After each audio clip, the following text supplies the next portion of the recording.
সিংহের মতো গর্জন করছে ইরান, ঝাঁকে ঝাঁকে মিসাইল ছুটে আসছে ইসরায়েলে। এক হামলাতেই কিছুক্ষণ আগে মারা গেছে ৯ ইসরায়েলি, আহত হয়েছে অনেকেই। ইসরায়েলের পশ্চিম জেরুজালেমের কাছে অবস্থিত বেইত শেমেশ শহরের বাংকারে আঘাত হেনেছে ইসরায়েলের হাইপারসনিক মিসাইল। এই হামলা শুধু প্রাণহানি নয়, প্রতীকীভাবে বড় বার্তা। ইসরায়েল দীর্ঘদিন ধরে আকাশ প্রতিরক্ষা ব্যবস্থার শক্তির কথা বলে আসছে, কিন্তু সাম্প্রতিক হামলাগুলো দেখাচ্ছে ইরান তাদের ক্ষেপণাস্ত্র সক্ষমতা দিয়ে তছনছ করে দিচ্ছে ইসরায়েলের ভূখণ্ড। বিশ্লেষকরা বলছেন এটি কেবলই সামরিক প্রতিশোধ নয়, এটি কৌশলগত সংকেত। লিলি আল্ট্রাসফট সিরাম জেল, যা গভীর থেকে স্কিনে দেয় 3 গুণ সিরাম হাইড্রেশন। সিরাম জেল হাইড্রেশনে ব্রাইট থাকো সব সিজনে। ইরানে হামলার জবাব সীমাবদ্ধ থাকবে না, ইসরায়েলের ভৌগোলিক গভীরতাকেও লক্ষ্যবস্তু করা হবে। ইসরায়েলের নিরাপত্তা নীতির কেন্দ্রে ছিল ডিটারেন্স বা প্রতিরোধ ক্ষমতা, কিন্তু ইরান ইসরায়েলের ভূখণ্ডে ধ্বংসযজ্ঞ চালিয়ে ভেঙে দিয়েছে সেই প্রতিরোধ তত্ত্ব। ইরানের পাল্টা হামলার পরিধি শুধু ইসরায়েলেই সীমাবদ্ধ থাকেনি।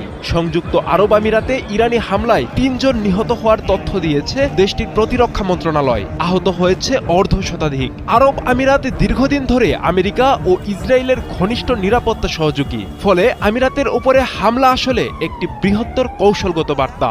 একই ধারাবাহিকতায় কুয়েতেও হামলা করেছে ইরান। কুয়েত স্বাস্থ্য মন্ত্রণালয়ের তথ্য অনুযায়ী ১ জন নিহত সহ আহত হয়েছেন ৩২ জন। কুয়েত উপসাগরীয় অঞ্চলে মার্কিন সামরিক উপস্থিতির একটি গুরুত্বপূর্ণ কেন্দ্র, ফলে এই হামলাকে অনেকেই দেখছেন ইরানের বার্তা কেবল ইসরায়েল নয়, বরং মার্কিন প্রভাব বলয়ের প্রতিও।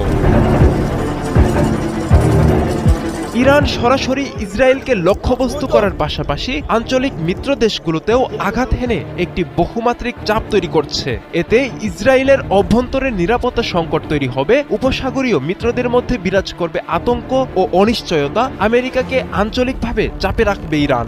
এই কৌশল সফল হলে ইসরায়েলকে শুধু একটি ফ্রন্টে নয়, একাধিক ফ্রন্টে প্রতিরক্ষা জোরদার করতে হবে, যা সামরিক ও অর্থনৈতিকভাবে বড় চাপ তৈরি করতে পারে।